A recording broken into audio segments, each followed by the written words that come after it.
Hello everyone, good morning. শুরু হয়ে গেছে সকালবেলার থেকে কাজকর্ম, আর ব্লগটা স্টার্ট হয়ে গেছে। অলওয়েজ ওয়েলকাম জানিয়ে আমি আমার ব্লগটা সারাদিন যেভাবে সাজিয়েছি সেভাবেই তোমাদের সঙ্গে শেয়ার করব। বড়োদেরকে প্রণাম আর ছোটোদেরকে আন্তরিক ভালোবাসা আমার ব্লগে।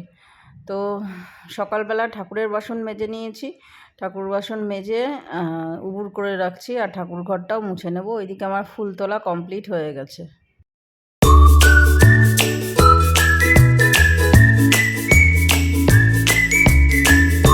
তোমরা যারা আমার ভিডিও দেখছো তোমাদেরকে অসংখ্য ধন্যবাদ, অসংখ্য ভালোবাসা আমার চ্যানেলে। সবাই একটা লাইক করে দিও প্লিজ, আর কমেন্ট সেকশানে জানিও ভিডিওগুলো কেমন লাগছে। রান্না বসানোর আগে একটুখানি জামা কাপড় ছিল অগোছালো, সেগুলো একটু গুছিয়ে নিচ্ছি, তারপরে চা বসাবো, চা খাবো। ওইদিকে কাকিমা আগের দিন আসেনি, কাকিমাকে একটু ফোন করব যে আজকে আসবে কি না, কারণ কাকিমার আমি দুজনে একসাথে চা খাই, তো একা একা চা খেতে বেশ ভালো লাগে না। তো তার জন্য কাকিমাকে ফোন করব যে কাকিমা কখন আসবে।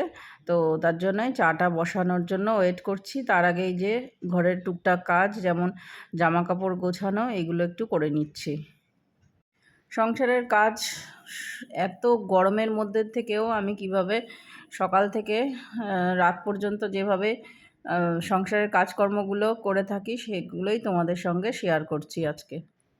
এই প্রচণ্ড গরমে সকাল থেকে সন্ধ্যা পর্যন্ত কিংবা রাত পর্যন্ত যেই কাজগুলো রোজই করি, আর হচ্ছে আর যেভাবে আমি আমার লাইফটাকে লিড করছি সেগুলোই তোমাদের সঙ্গে ভিডিওর মাধ্যমে কিছু কিছু ক্লিপ শেয়ার করি। সব কিছু আর শেয়ার করা যায় না, সব কিছু সোশ্যাল মিডিয়ায় কিন্তু দেখানো উচিত না। এর মধ্যে যেগুলো ভালো পোরশন সেগুলোই ক্লিপের মাধ্যমে, ভিডিওর মাধ্যমে তোমাদের সঙ্গে শেয়ার করি। আর তরকারি কাটবো, ওর জন্য সবজিগুলোকে আগে থেকে ভিজিয়ে রাখি, প্রায় 1 ঘন্টা 1.5 ঘন্টা আগে আমি তরকারিগুলো মানে সবজিগুলো আর কি ভিজিয়ে রাখি। গতকাল রাত্রেবেলা বাজারে গেছিলাম, তো বাজার থেকে কাঁকরোল আর পটল এনেছিলাম, তো সেইগুলোই কন্টেনারে করে রেখে তারপরে ফ্রিজ আপ করবো। আজকে বন্ধুরা আমি ইনশর্ট থেকে ভিডিওটা আপলোড করছি। অন্য দিন আমি কাইন মাস্টার থেকে করি, কিন্তু কাইন মাস্টার থেকে যখনই ভিডিও আপলোড করতে যাচ্ছি না কেন, পুরো ডাইরেক্ট কাইন মাস্টার থেকে হচ্ছে না। কি যেন বলছে এমবির কি একটু বেশি হয়ে গেছে ওর জন্য। তবে আজকে দেখলাম ইনশর্ট ডাউনলোড করলাম, আগের করলাম ভিটার থেকে। আগে ভিটার থেকে করতাম, যখন ফার্স্ট ব্লগ শুরু করেছিলাম তখন ভিটা থেকে করতাম। এখন তারপরে কিছুদিন বন্ধ হওয়ার পরে ভিটাও দেখলাম হচ্ছিল না, তারপরে আবার করলাম তোমার কাইন মাস্টার থেকে, তারপরে আবার করলাম ইনশর্ট থেকে, তো ইনশর্টও নিচ্ছিল না, আবার ফিরে আসলাম কাইন মাস্টার। তো এখন আবার কাইন মাস্টারে নিচ্ছে না। এই হচ্ছে আমার প্রত্যেক বছরের গল্প। তো এখন হচ্ছে ঘরটা ঝাড় দিয়ে নেব, আর একটা মোবাইল আনিনি আমি যখন এডিট করতে বসেছি। তো তোমাদের কমেন্টগুলো আমি নেক্সট দিনের ভিডিওতে পড়বো, আজকে আর পড়া হচ্ছে না। আমি শুয়ে শুয়ে জানো তো ভিডিওর ভয়েসটা দিচ্ছিলাম। তো ঘরটা ঝাড় দেওয়া হয়ে যাবে, এবারে আমি করবো কি তোমার হচ্ছে চা বসাবো। তো কাকিমা এখনও পর্যন্ত এসে পৌঁছায়নি, তো কাকিমা আসছিল না, তো বলল পরে আমি আসবো, তুমি চাটা খেয়ে নাও। তো তাই বলার পরে আমি চাটা খেয়ে নিয়েছিলাম, কাকিমার জন্য আর ওয়েট করলাম না, সেই একা একাই চাটা খেতে হলো।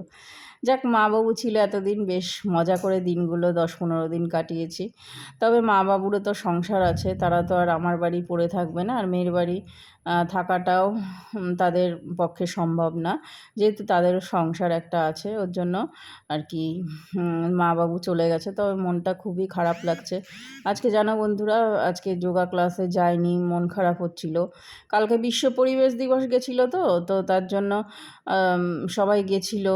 বিশ্ব পরিবেশ দিবসে একটা র্যালি বেরিয়েছিল, গেছিলো ওরা সবাই, স্যাররা। তো স্যার আমাকে ফোন করেছিলেন, কিন্তু আমি যেতে পারিনি, কারণ কি মা বাবু চলে গেছে এই দুঃখতে। তবে মাকে আমি বললাম, মা তুমি আবার শীতকালে এসো বেড়াতে। তো বললো হ্যাঁ আসবো। তো মা যেহেতু নতুন মোবাইল কিনেছে, ওর জন্য মা আর কি সব কিছু আমার কাছে শিখছিল। তোমার হোয়াটসঅ্যাপ, ফেসবুক, কীভাবে মেসেজ পাঠাতে হয়। আগেরকার দিনের মানুষ তো এই সমস্ত জানে না, তো একটা জিনিস বারবার করে জিজ্ঞাসা করছিল, আর এদিকে চায়ের জল বসিয়ে দিয়েছি। চা পাতা না আমি বেশি দিই না, কারণ কি লিকার চা খাই তো সকালে, তো তার জন্য বেশি আমার লিকারটা খুব একটা ভালো লাগে না, বেশি তিতো তিতো হয়ে যায়, আমার বেশি ভালো লাগে না, ওই জন্য আমি হালকা লিকারের চা খাই। তো চাটা খাওয়ার পরে আমি এদিকে মাছটা তো ফ্রিজে সকালবেলায় বের করে নিয়েছিলাম, আর তোমার হচ্ছে এখন লবণ হলুদ মাখিয়ে নিচ্ছি। লবণ হলুদ ভালো করে মাখিয়ে নিয়ে তারপরে আমি হচ্ছে মাছটা রান্না করব। আজকে পটল আর আলু দিয়ে করব মাছটা। মা কিছুটা মাছ কিনে রেখে গেছিলো, ওইদিকে আর এক প্রস্ত মাছ রয়েছে, পাঙাশ মাছ রয়েছে, তো সেটা আজকে আর খাবো না, আগামীকাল খাবো। দেখি আগামীকাল নাও খেতে পারি, কারণ আগামীকাল বাঁচবো কি না তার ঠিক নেই। মানে যেই দিন যেরকম সেই দিন সেরকমই চলতে হয় বন্ধুরা। আগামীকালের দিন কেউ বলতে পারে না কখন কি হয় না হয়। তো এই যে মাছ ভাজা হয়ে গেছে, আগেরগুলো মাছ ভাজা তুলে রাখলাম, মাথাগুলো ভালো করে কড়া করে ভাজলাম। আর এদিকে পটল আলু দিয়ে ভাজা করছি, মাছের ঝোল করব। আর তোমার সাথে একটু পেঁয়াজ দিয়ে নিলাম, পেঁয়াজ আর লঙ্কা, লবণ হলুদ দিয়েছি, ভালো করে তোমার কষাবো, কষিয়ে জল ঢেলে দেবো। আর কোনো মশলা দিইনি, বিনা মশলায় আজকে পাতলা করে মাছের ঝোল রান্না করলাম। আর এই কড়াই তো কালো হয়ে যায়, এই তোমার লোহার কড়াই করলে না মাছের ঝোল মাংস কেমন কালো কালো একটা দেখায়। তো শানের পাপাকে ফোন করলাম, শানের পাপা আসছে আমি শুনলাম, আমাকেও বলে না এখন আসে, তো সারপ্রাইজ দেয়, আমাকে বলে না এখন আসে। তো একজন সকালে এসে আমাকে বলল, মানে ওরই একটা বন্ধু এসে বলল যে বাপ্পা তো আসবে সামনের দিন। তো আমি জানি না, আমি ওকে ফোন করলাম যে তুমি আসছো, তো বলছে না তো আমি আসছি না, আমি অপারেশনে যাচ্ছি। তো আমি বললাম ঠিক আছে, তাহলে বাড়ি আসলে কিন্তু ঢুকতে পারবো না, আমি কিন্তু ঢুকতে দেবো না ঘরে।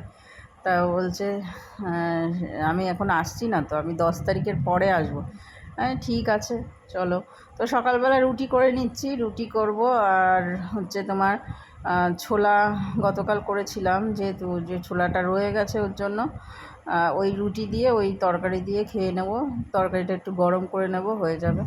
আর ডিম সিদ্ধ গতকালের ছিল, তো সেটা দিয়ে আজকে সকালের ব্রেকফাস্টটা করে নেব।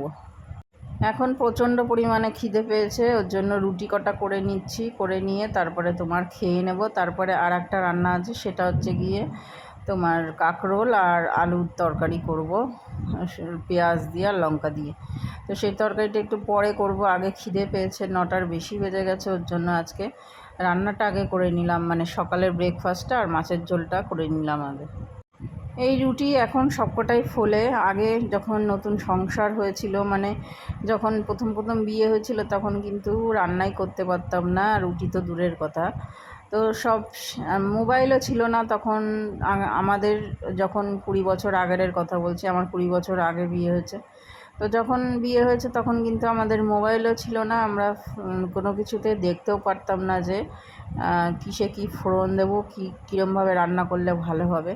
তো এখন তো সব মোবাইলের জামানা, এখন বেশ ভালোই হয়ে গেছে, মোবাইল দেখে দেখে ইয়াং যারা জেনারেশনের বউরা সব দেখে করতে পারছে। তো রান্নাবান্না কমপ্লিট হয়ে গেছিলো ওইদিকে, আর আমি স্নান টান করে তোমার পুজো টুজো দেওয়া কমপ্লিট হয়ে গেছিলো। আর এইদিকে শান এক্সাম দিতে বসেছে, ওর একটা কলেজের এক্সাম হচ্ছে, তো মোবাইলে দিচ্ছে কলেজের এক্সাম। তো খাওয়া দাওয়া পর্ব করে তারপরে আমরা শুয়ে রয়েছি। বাপ রে বাপ, দেখো আকাশে কি মেঘ, আর সেই বিদ্যুৎ চমকাচ্ছে, সেই অন্ধকার হয়ে গেছে চারিদিকে।